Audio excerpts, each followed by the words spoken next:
नमस्ते, जय हिंद दोस्तों। विस्तार से देख रहे हैं आप। विस्तार से में आज बात करेंगे एक ऐसी दुखद घटना की जो भारत के लेह लद्दाख क्षेत्र में घटित हुई है।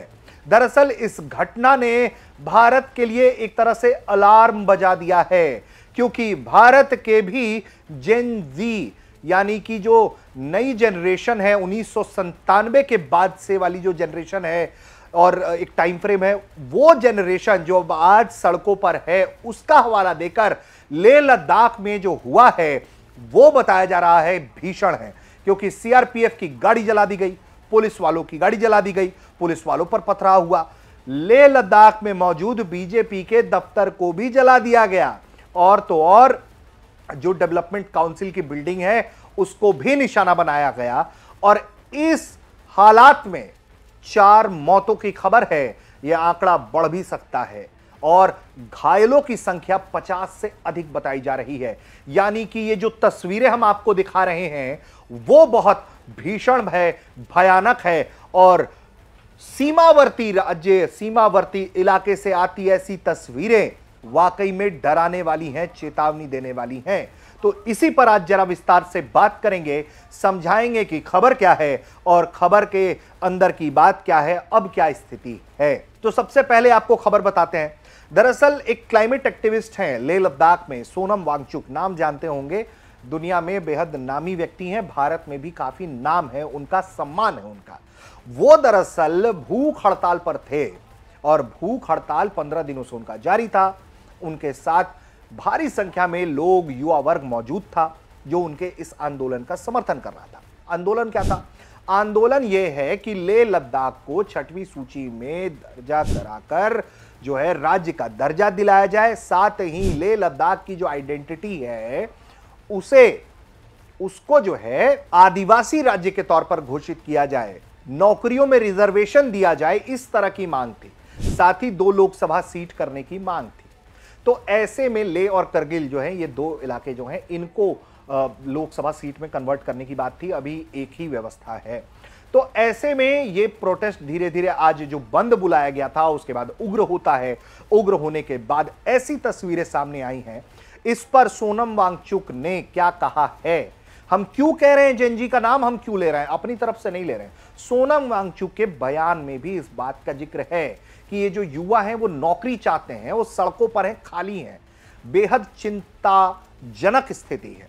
क्या कुछ कहा है उन्होंने, सुनाते हैं आपको, फिर आगे की बात बताएंगे। कुछ लोग सोचते हैं कि ये हमारे समर्थक थे। मैं कहूँगा हमारे समर्थक से ज़्यादा, हालांकि समर्थक पूरा लद्दाख है इस मुद्दे पर, लद्दाख के, मगर ये युवा पीढ़ी का बड़ास था, एक तरह का जेन ज़ी रेवोल्यूशन जो कि उनको सड़कों पे लाया। 5 सालों से वो बेरोजगार हैं, एक के बाद एक बहाने करके उन्हें नौकरियों से बाहर रखा जा रहा है और फिर लद्दाख को संरक्षण नहीं दे रहे हैं। मैं हमेशा बोलता आया हूं कि ये नुस्खा है समाज में अनरेस्ट का, सोशल अनरेस्ट का, कि आप बिना काम काज के युवा को रखें और उनके जो लोकतांत्रिक अधिकार हैं उनको भी छीन लें ना। आज यहाँ पर कोई लोकतंत्र का मंच नहीं है और 6वां शेड्यूल जिसकी घोषणा की थी, वचन दिया था, वो भी नहीं माना गया। फिलहाल मैं इनमें नहीं जाना चाहूँगा। मैं अपील करता हूँ लद्दाख के युवा पीढ़ी से कि वो जो भी हो इस रास्ते पर न चलें, हिंसा के रास्ते पर। ये मेरे 5 साल के कोशिशों को नाकाम कर देता है। अगर हम इतने सालों से अनशन कर रहे हैं, शांति से पदयात्रा कर रहे हैं और फिर अंत में अगर हिंसा कर बैठे तो ये हमारा रास्ता नहीं है। इसलिए मैं फिर युवा पीढ़ी से हाथ जोड़कर विनती करता हूं कि हम शांति के ही रास्ते से सरकार को कहें और सरकार भी, मैं चाहता हूं कि शांति के संदेश को सुने। जब वो शांति को अनसुनी कर दें, 1 बार अनशन, 2 बार अनशन, 5 बार तक अनशन करे कोई, लेह से दिल्ली तक पैदल चले आए शांति से और उसका भी कोई अनसुना कर दे, तो फिर इस तरह के हालात आते हैं। वांगचुक अपने बयान में कह रहे हैं कि हिंसा, आगजनी कोई समाधान नहीं है। आपकी नैतिकता कमजोर होगी, नैतिकता पर असर पड़ेगा, आपकी मांग जो है वो कमजोर पड़ जाएगी। लेकिन क्या हो रहा है, दरअसल बुधवार यानी कि हम बात कर रहे हैं 24 सितंबर की 2025 की, लेह में बंद बुलाया गया, विरोध प्रदर्शन हुआ। इसी दौरान हालात बिगड़ गया। प्रदर्शनकारियों ने बीजेपी कार्यालय में आग लगाया, कई गाड़ियां जला दी। पुलिस ने बताया कि कुछ युवाओं के पथराव करने और सुरक्षा बलों पर हमला करने के बाद भीड़ को तितर बितर करने के लिए आंसू गैस और लाठी चार्ज करना पड़ा। आंसू गैस के गोले दागे गए। हालात संभालने के लिए अतिरिक्त बल तैनात किया गया। इसके बाद जो है वो स्थिति बिगड़ गई। वहीं इस हिंसक प्रदर्शन के बाद लेह में हिंसक प्रदर्शन के देखते हुए इसके एक्शन लिया गया और प्रशासन ने सार्वजनिक शांति, कानून व्यवस्था बनाए रखने के लिए तत्काल प्रभाव से विरोध प्रदर्शनों, रैलियों या 5 से अधिक व्यक्तियों के जमावड़े पर प्रतिबंध लगा दिया। आदेश जिला मजिस्ट्रेट की ओर से जारी किया गया, यानी कि भारतीय नागरिक सुरक्षा संहिता 2023 की धारा 163 के तहत यह जारी किया गया, जिसमें कहा गया कि जिले में गड़बड़ी, कानून व्यवस्था की समस्या उत्पन्न होने का खतरा है। आदेश के मुताबिक बिना सक्षम प्राधिकारी की पूर्व लिखित अनुमति के कोई भी प्रोसेशन, रैली, मार्च या माउंटेड वाहनों, लाउड स्पीकर का इस्तेमाल नहीं होगा। कोई भी बयानबाजी जो सार्वजनिक शांति को भंग करे या कानून व्यवस्था को खतरे में डाले, निषिद्ध की गई है। इस आदेश का उल्लंघन होने पर भारतीय न्याय संहिता 2023 की धारा 223 के तहत कार्रवाई की जाएगी। यह आंदोलन जो है वो दरअसल लद्दाख को 6ठी अनुसूची में शामिल कराने, राज्य का दर्जा देने की मांग को लेकर है। लेह एपेक्स बॉडी और करगिल डेमोक्रेटिक अलायंस के कई दौर की बातचीत जो है वो पहले हो चुकी है, लेकिन गृह मंत्रालय के बैठकों में कोई ठोस नतीजा नहीं निकला है। गृह मंत्रालय ने 6 अक्टूबर को बैठक बुलाने का फैसला किया है। जो लद्दाख एपेक्स बॉडी है और जो करगिल डेमोक्रेटिक अलायंस है, उसका कहना है कि वो बिना समाधान के भूख हड़ताल खत्म नहीं करेंगे। जो एलएबी के सह अध्यक्ष हैं, उनका कहना है कि हमारा आंदोलन शांतिपूर्ण है, लेकिन देरी से लोग अधीर हो रहे हैं। हमने सरकार से कहा है कि समझौता तक हम उपवास खत्म नहीं करेंगे। वहीं सोनम वांगचुक ने बार बार दोहराया है कि आंदोलन का रास्ता केवल शांतिपूर्ण होना चाहिए। हम चाहते हैं कि हमारी समस्याएं भारत सरकार की गरिमा बनाए हुए रखे, युवाओं को हिंसा से दूर रखे।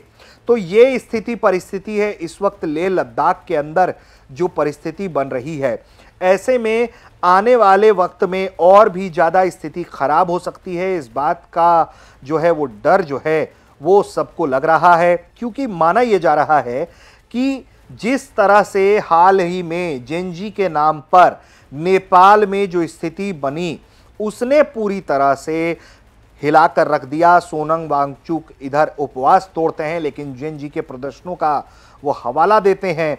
मौत के जो आंकड़े हैं वो वाकई में भयावह हैं, चूंकि 4 लोगों की मौत की जानकारी सार्वजनिक तौर पर अब आ चुकी है और पूर्ण राज्य का दर्जा देने की मांग जो है उसको लेकर स्थिति लगातार बिगड़ती जा रही है।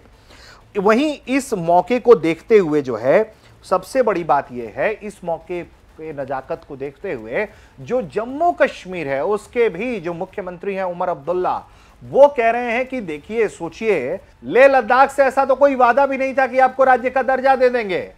जब 5 अगस्त 2019 को 370 धारा खत्म की गई, 2 हिस्सों में जम्मू कश्मीर को किया गया, जिसमें जम्मू कश्मीर को केंद्र प्रशासित बनाया गया, विधानसभा दी गई, और लेह लद्दाख का जो क्षेत्र है लद्दाख, उसको भी केंद्र शासित बनाया गया, लेकिन वहां विधानसभा नहीं दी गई। तो एक तरह से जो मांग थी, जो वादा था पहले कि स्टेटहुड लौटा देंगे, वो तो दिया नहीं गया। और बताइए, जब वो लोग इस तरह से देख रहे हैं इस पूरा व्यवस्था को, तो जम्मू कश्मीर के लोगों का क्या हाल होगा। तो एक तरफ उमर अब्दुल्ला भी अपने गोल पोस्ट को सेट कर रहे हैं, इशारा कर रहे हैं कि इस तरह की चीजें कश्मीर के अंदर, जम्मू कश्मीर के अंदर भी हो सकती हैं। लेकिन जो स्थिति है, चूंकि सीमावर्ती इलाका है, जिस तरह से सीआरपीएफ की गाड़ी को, पुलिस की गाड़ी को जेनजी का हवाला देते हुए जो बात की गई है, जो 6ठी अनुसूची में डालने की बात की जा रही है, जो वहां के स्थानीय नौकरियों में रिजर्वेशन की बात की जा रही है कि लोगों को वहां रिजर्वेशन मिले ताकि यहां के लोग यहीं रोजगार कर पाएं, इस तरह की मांग को लेकर यह प्रदर्शन हो रहा था। लेकिन इन सबके बीच हालात बिगड़ जाते हैं। सीमावर्ती इलाका है तो भारत को पूरी तरह से अलर्ट रहने की जरूरत है। सुरक्षा बल अलर्ट होंगे भी, अतिरिक्त तैनाती भी की गई है। उम्मीद करते हैं कि यह मामला यहीं से आगे शांति के पथ पर जाएगा, स्थिति और खराब नहीं होगी। विस्तार से के इस एपिसोड में इतना ही। आगे भी बातचीत लगातार जारी रहेगी। देखते रहें भारत तक।